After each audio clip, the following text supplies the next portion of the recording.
다윗은 작은 시골 베들레헴에 사는 이새의 막내 아들로서 선지자 사무엘이 그에게 찾아와서 그 머리에 기름을 붓기 전까지는 들판에서 양을 치던 지극히 평범한 소년이었습니다. 그러나 사무엘이 하나님의 말씀에 순종하여 그를 왕으로 세우고자 다윗에게 기름을 부었을 때 다윗은 하나님의 영에 크게 감동되었고 그 이후 왕이 되기 위한 모든 일들이 빠르고 순조롭게 진행되었습니다. 당시 이스라엘의 왕이었던 사울 왕 앞에서 수금도 타게 되어 왕 앞에 출입하게 되었고, 또한 이스라엘 군대가 블레셋 앞에서 쩔쩔매고 있을 때 바로 이 다윗이 골리앗을 이김으로 말미암아 큰 공을 세워서 한순간에 군대장까지 오르게 되었습니다. 군대장관이 되고 난 이후에도 가는 곳마다 전쟁을 승리로 이끌었으며 백성들도 이러한 다윗을 점점 높여갑니다. 이대로만 간다면 이제 머지않아 곧 왕이 될 수도 있을 것 같았습니다. 이처럼 사무엘이 다윗에게 기름을 부은 이후 다윗이 왕이 되어가는 모든 과정이 순조롭게 진행되어 가는 것 같았습니다. 그런데 문제가 생겼습니다. 이처럼 다윗이 크게 활약하며 명성을 떨치기 시작할 때 사울이 다윗을 시기하여 견제하기 시작한 것입니다. 시기가 점점 심해지던 사울은 마침내 다윗의 생명을 해하려고 합니다. 사울은 결국 악령에 사로잡혀서 수금을 타고 있는 다윗을 향해 창을 던집니다. 또한 딸 미갈을 아내로 주어서 사위로 삼아 그것이 올무가 되게 하고 전쟁에 나가 일부러 죽도록 만들기 위해서 블레셋 사람의 양피 100개라는 무리한 전리품을 요구하기도 했습니다. 그러나 다윗을 죽이려는 사울의 계획들이 모두 실패로 돌아갔고 그 이후에도 계속 다윗이 전쟁에서 승리하자 사울이 또다시 다윗을 죽이려고 다윗을 향해 직접 창을 던집니다. 이 창을 피해서 다윗은 집으로 도망하였고 사울은 도망간 다윗을 죽이고자 다시 부하들을 보냈을 때 그때 미갈이 다윗을 창으로 달아내려 도망치게 하였는데 바로 이 말씀이 오늘 본문의 내용입니다. 즉 오늘 말씀은 다윗이 선지자 사무엘로부터 기름 부음을 받고 나서 승승장구하며 명성을 떨쳐가다가 한순간에 도망다니는 신세로 전락해버린 사건을 전하고 있습니다. 오늘 이 말씀을 통해서 몇 가지 함께 알아보며 은혜를 나누도록 하고자 합니다. 먼저 구약시대에는요, 어떤 특별한 직분을 세울 때 기름을 붓는 의식이 있었습니다. 어떤 직분이었죠? 왕, 제사장, 선지자입니다. 그렇다면 이 세 가지 직분을 가지고 이 땅에 오신 분은 누구이십니까? 예수 그리스도이십니다. 예수 그리스도에서 이 그리스도가 바로 기름 부음을 받은 자라는 뜻을 가진 단어입니다. 헬라어로는 그리스도이고 히브리어로는 메시아입니다. 바로 예수 그리스도, 예수님이 기름 부음 받은 자라는 말로서 예수님이 왕, 제사장, 선지자로 이 땅에 오셨음을 전하는 것입니다. 그렇다면 여기에서 사무엘이 다윗에게 기름을 부은 것은 이 세 가지 직분, 왕, 제사장, 선지자 중에서 어떤 직분을 세우기 위해서였습니까? 바로 왕입니다. 왕으로 세우기 위하여서 다윗에게 기름을 부은 것입니다. 그것도 사람들이 다윗을 왕으로 세우기 위해서 기름을 부은 것이 아니라 사무엘 선지자도 이새의 아들 중에서 다윗이라고는 전혀 생각하지 못했던 바로 전적인 하나님의 계획에 의해서 다윗에게 기름을 부었다라는 것입니다. 이처럼 이것이 하나님의 계획이었기에 다윗이 사무엘로부터 기름 부음을 받고 난 후 다윗은 정말로 하나님의 계획 속에서 왕이 되기 위한 모든 과정들을 순차적으로 한 단계 한 단계 밟아 나아가고 있는 것 같았습니다.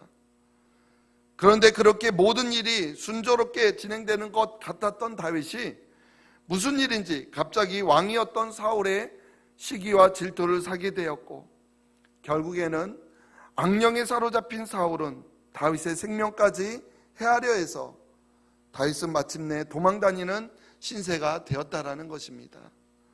여기에서 한 가지 의문이 듭니다. 왕으로 세워지기 위해 기름 부음을 받은 다윗이라면, 그리고 그것이 사람이 아니라 하나님의 계획에 의한 것이라면, 지금까지 모든 것이 순조롭게 진행되어 왔듯이 모든 일이 순탄하게 평안하게, 그래서 왕의 자리에 올라가야 되는 것 아니겠습니까? 그런데 이상하게도 다윗의 상황은 오히려 정반대로 전개되고 있다는 것입니다. 오히려 쫓기는 도망자의 신세가 되었습니다. 과연 이런 도망자의 모습으로 어느 세월에 어떻게 왕이 되겠습니까? 그리고 다윗이 도망다니다가 혹시라도 사울의 손에 죽게 된다면 왕으로 세우고자 했던 하나님의 계획에 큰 차질이 생기는 것 아닐까요? 그러나 결론부터 말씀드리면 하나님의 계획은요, 한치의 오차도 없이 진행되고 있다라는 것입니다. 도망다니는 신세가 되어버린 다윗의 모습이 우리 사람들의 눈에 보기에는 패배자의 모습으로 보일지는 모르지만, 하나님께서는 그런 과정을 통해서도 다윗을 결국 왕으로 세우셨고, 또한 무엇보다도 다윗의 자손에서 예수 그리스도가 이 땅에 오시는 놀라운 역사를 하나님께서는 이루어 가셨다라는 사실입니다. 그렇다면 다윗이 도망자가 된 것도 하나님의 계획이라면 어떻게 하나님께서 계획하셨는지 한번 알아보겠습니다. 먼저 사무엘상 18장 10절 말씀을 우리 함께 보겠습니다. 사무엘상 18장 10절 말씀 우리 같이 한번 읽어보겠습니다. 그 이튿날 하나님께서 부리시는 악령이 사울에게 힘있게 내림에 그가 집안에서 정신없이 떠들어대므로 다윗이 평일과 같이 손으로 수금을 타는데 그때 사울의 손에 창이 있는지라. 아멘. 사울에게 악령이 내렸는데 누가 내렸다고 나옵니까? 하나님께서 부리시는 악령이 사울에게 힘있게 내림에, 바로 하나님께서 사울에게 악령이 내리게 했다라는 것입니다. 그것도 힘있게 내렸다라고 전합니다. 그러면 사울이 다윗을 죽이려고 하여서 다윗이 도망다니게 된 것이 일단은요, 누구에 의한 계획입니까? 하나님에 의한 것이라고 볼 수 있습니다. 그러면 하나님의 계획 맞습니까? 그렇다면 여기에서 또 한 가지 의문이 듭니다. 어떻게 선하신 하나님께서, 거룩하시고 공의로우신 하나님께서 악령을 부리실 수 있냐라는 것입니다. 여기에서 악령이라 함은 악한 영, 즉 사탄 마귀를 말합니다. 그러면 하나님께서 사탄을 부려서, 즉 사탄을 시켜서 사울을 괴롭혔다라는 말일까요? 아닙니다. 그것은 하나님께서 당신의 목적을 위하여서 사탄까지도 직접 이용하셨다라는 말이 아닙니다. 오히려요, 사탄은 지금도 할 수만 있으면 하나님의 구원 사역을 방해하며 인간을 유혹하여 죄에 빠뜨리고자 하는 그런 영적 존재라는 것입니다. 하지만 그러한 존재라 할지라도 하나님으로부터 쫓김을 당한 타락한 천사로서 그도 결국 하나님의 피조물이기 때문에 하나님의 절대 주권에서 벗어날 수가 없다라는 것입니다. 때문에 사탄이 어떤 활동을 하고자 할지라도 결코 하나님의 허락이 없이는 그 목적을 성취시킬 수 없다라고 보는 것입니다. 그래서 우리가 욥기를 보면요, 사탄이 당시 동방의 의인이었던 욥을 괴롭히기 위해서 하나님께 허락을 받는 장면이 나오는 것을 볼 수가 있습니다. 이 땅에 죄악이 들어와서 공중권세 잡은 악한 사탄은 지금도 끊임없이 하나님의 구원 사역을 방해하며 인간을 유혹하여 죄에 빠뜨리려고 넘어뜨리려고 하고 있다는 사실을 우리는 꼭 기억해야 합니다. 그래서 우리가 이 땅에 살아가는 동안 우리가 원하든 원하지 않든 끊임없는 사건 사고들이 발생하고 있다는 것도 다 이러한 이유에 있다라는 것입니다. 아무튼 하나님의 허락 없이는 불가능하다라는 것입니다.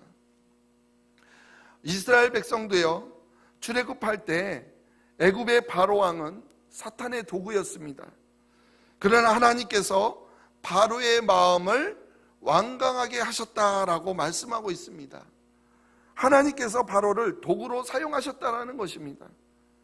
그러나 이러한 것도 이스라엘 백성을 출애굽시켜서 약속하신 땅 가나안 땅에 보내기 위한 하나님의 주권과 하나님의 계획 속에서 이루어진 일들이지 악한 목적으로 사탄을 이용해 애굽의 바로를 사용하신 것이 아니라는 것임을 우리가 지난 시간에 나누지 않았습니까? 또한 로마서 1장 28절을 보면 우리 한번 같이 읽어볼까요? 시작. 또한 그들이 마음에 하나님 두기를 싫어하며 하나님께서 그들을 그 상실한 마음대로 내버려 두사 합당하지 못한 일을 하게 하셨으니. 아멘. 즉 범죄하고 타락한 인간이 그 마음에 하나님 두기를 싫어할 때 하나님은 그 상실한 마음대로 어떻게 하신다고요? 내버려 둔다라고 말합니다.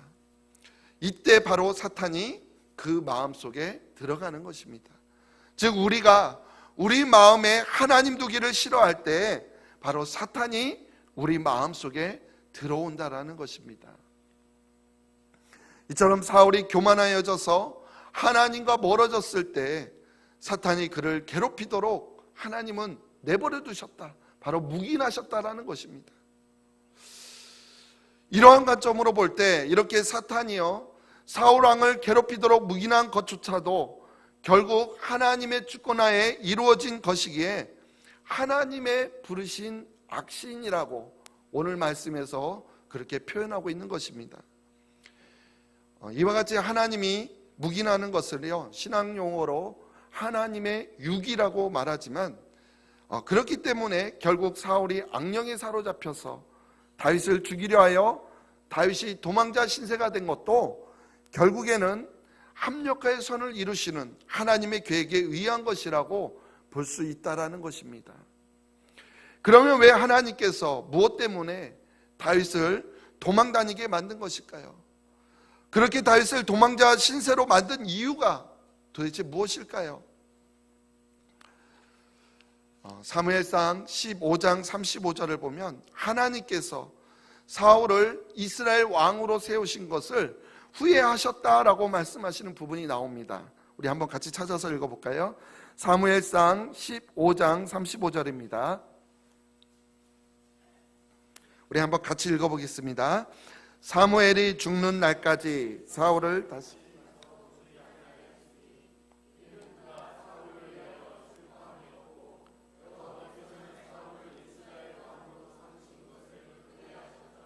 아멘. 여호와께서는 사울을 이스라엘 왕으로 삼으신 것을 후회하셨다. 근데요 처음에는 사울을 세울 때는 그렇지 않았습니다. 사울은요 지극히 겸손한 자였음을 우리는 성경을 통해서 알 수가 있습니다. 사무엘상 9장 21절을 보면 사울이 대답하여 이르되 나는 이스라엘 지파의 가장 작은 지파 베냐민 사람이 아니니까 또 나의 가족은 베냐민 지파 모든 가족 중에서 가장 미약하지 아니하니까. 스스로 가장 작은 자로 여겨왔다라는 것입니다. 사무엘도요 사울을 책망할 때 이런 말을 합니다. 사무엘이 이르되 왕이 스스로 작게 여길 때 그때에 이스라엘 지파의 머리가 되지 아니하셨나이까. 여호와께서 왕에게 기름을 부어 이스라엘 왕을 삼으시고.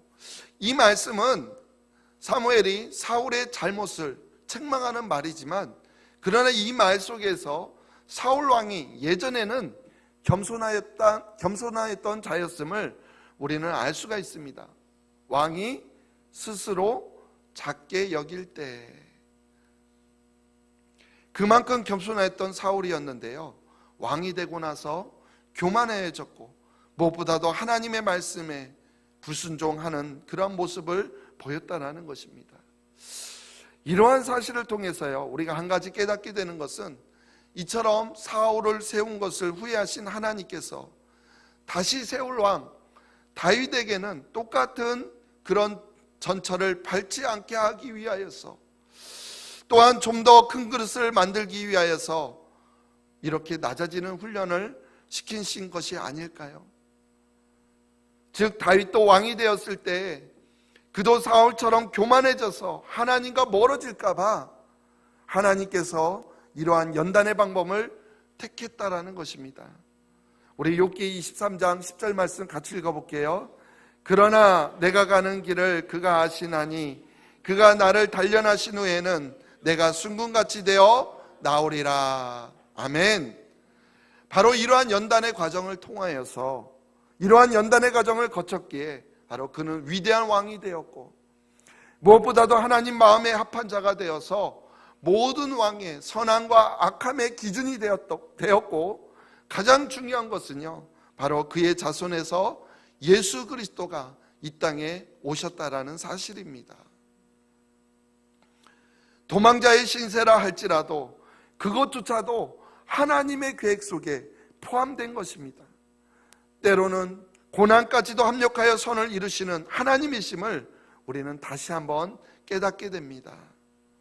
그리고 또 한 가지요, 늘 사망의 그림자가 다윗을 따라다녔지만 그 가운데서도 하나님께서 그를 지켜주신 것을 보면 하나님의 계획임을 알 수가 있습니다. 하나님께서 늘 언제나 다윗과 함께 하셔서 위경 속에서 그를 건져 주셨다라는 사실입니다. 오늘 본문 이후의 말씀인 18절 이후의 이유를 보면요, 다윗이 도망쳐서 어디로 가냐면 사무엘이 거주하는 라마나요스로 피해갑니다. 그곳에 다윗이 숨은 것을 사울이 알고요, 다윗을 죽이고자 3번씩이나 신하들을 보냈지만 모두 실패로 돌아갔습니다. 그래서 사울이 직접 다윗을 죽이려고 나섰지만 그 가운데서도 하나님께서는 놀라운 방법으로 다윗의 생명을 지켜주셨다라는 것입니다. 어떤 방법이었을까요? 바로 사울로 하여금 예언을 하게 하였다라는 것입니다. 그리고 예언을 하였는데 그냥 예언한 것이 아니라 옷을 벗고 예언하게 하셨습니다. 무슨 예언을 했는지 예언의 내용은 나오지 않지만 여기에서 우리가 깨달을 수 있는 것이 하나 있습니다. 여기에서 옷을 벗었다라는 것은요, 그냥 막연하게 벗은 몸으로 있었다라는 것을 뜻하지 않습니다. 여기에서 옷을 벗다라는 뜻은요, 겉옷을 벗다라는 뜻으로 어떤 자신의 신분이나 권위를 벗었다라는 의미가 포함되어 있는 것입니다. 예를 들어서 판사가 옷을 벗었다, 어떤 의미죠? 판사직을 내려놓았다는 뜻 아닙니까? 바로 그처럼 옷을 벗었다라는 것은 사울이 왕의 옷을 벗었다라는 뜻입니다. 그리고 여기에 이 옷을 벗었다가 능동태로 쓰여져 있어서요, 다른 사람에 의해 강제로 벗겨진 것이 아니라 자기 스스로 벗었다라는 뜻입니다. 즉 자신이 왕의 신분의 옷을 스스로 벗었다라는 의미인데, 이것은 자신의 왕권을 스스로 포기했다라는 것을 뜻하는 것입니다. 즉 자신이 교만하여져서 하나님께서 그 세워주신 왕의 권한을 스스로 버리는 길을 택했다라는 것입니다. 결국 사울 자신은 버림받고 다윗이 기름 부음 받은 자로서 왕이 될 것이라는 것을 자기 스스로 나타내 보인 것입니다. 예언의 내용은 기록되어 있지 않지만 예언의 내용도 혹시 이러한 내용을 말하고 있는 것이 아닐까 생각해 볼 수 있습니다. 놀랍지 않습니까? 이처럼 하나님은 모든 일들을 하나님의 계획 속에서 한치의 오차도 없이 진행하고 계심을 우리는 알 수가 있습니다. 비록 우리의 눈에는, 사람의 눈에는 도망다니는 다윗의 모습은요, 실패한 모습으로 보일지 모르겠습니다. 우리가 생각하기엔 인생이 끝장난 것 같습니다. 하지만 하나님은 그런 상황조차도 하나님의 계획에 포함시켜 하나님의 일들을 진행하고 있다라는 사실입니다. 한 가지만 더 살펴보겠습니다. 모든 일들이 하나님의 계획 속에서 한치의 오차도 없이 진행되는 것이라고 말씀드렸지만, 사실 한 인간의 입장에서 바라보면요, 수많은 죽음과 고비를 넘기며 사울을 피해 다녀야만 했던 그 다윗의 마음은 어떠했을까? 우리가 한번 생각해 보게 됩니다. 다윗이 요나단에게 진실로 여호와의 살아계심과 내 생명을 두고 맹세하노니 나와 죽음의 사이에는 한 걸음뿐이라 라고까지 고백합니다. 무슨 말입니까? 자신이 원했던 것도 아니고 오히려 하나님께서 왕으로 세우고자 자기에게 기름을 부으셔 놓고서 왜 매일 하루하루를 이런 죽음이 도사리는 상황 속에서 살게 만드셨는지 생각해 보면 다윗은 너무 억울하고 인생 한탄이 절로 나올 수밖에 없는 그런 상황이었을 것입니다. 그것도 잠깐이 아닙니다. 다윗이 사울을 피해 도망다닌 기간이 얼마인지 아십니까? 약 10년이라는 시간입니다. 그것도요, 인생에 있어서 가장 부푼 꿈을 가지고 왕성하게 활동하던 바로 청년의 때였습니다. 우리나라 남자 청년들이요, 20대 초반에 나라의 부름을 받고 어디로 갑니까? 군대에 가죠. 2년을 가는데 그것도 당사자들에게는 얼마나 그 시간이 아까운지 모릅니다. 지나고 나니까, 군대 갔다 온 사람들은 지나고 나니까 별거 아닌 것 같지만 그 당시 생각을 떠올리면 그 시간이 정말 너무 아까웠다라는 것입니다. 그런데요, 다윗은요, 그런 나라를 위한 것도 아니고요, 정말 억울하게 도망다니는 신세로 10년이라는 시간을 허비했다라는 것입니다. 그것도 인생에 있어서 가장 황금 같은 그 시간이었습니다. 그리고 시간을 한번 지나가면 절대 다시 돌아오지 않는다라는 것입니다. 만약에요, 우리에게 이런 일이 닥친다면 우리는 얼마나 이 순간들을 참고 견딜 수 있겠습니까? 저는요, 1년도 아니고 한 달만 이런 억울한 삶을 산다면 나에게 왜 이런 고난이 오냐고 하나님을 아마 원망하고 하나님을 떠났을지도 모르겠습니다. 저뿐만이 아니라 대부분의 모든 사람들이 잘 나가다가 어느 한순간에 생명의 위협을 느끼고 그래서 모든 것을 다 버리고 도망자의 신세로 살게 된다면 아마 그 한 달을 버틴다라는 것이 쉽지 않을 것입니다. 그러나 다윗은요, 하루하루 죽음의 그림자가 따라다니는 삶만 무려 10년이라는 시간을 보냈다라는 것입니다. 그런데요, 다윗이 그런 가운데에서도 버티고 견딜 수 있었던 이유는요, 바로 하나님께서 나와 함께 하신다라는 믿음을 가지고 있었기 때문이었습니다. 우리 시편 23편 4절 말씀 같이 한번 읽어보겠습니다. 내가 사망의 음침한 글자기로 다닐지라도 해를 두려워하지 않을 것은 주께서 나와 함께 하심이라. 주의 지팡이와 막대기가 나를 안위하시나이다. 아멘. 우리 한 번 더 읽을게요. 시작. 내가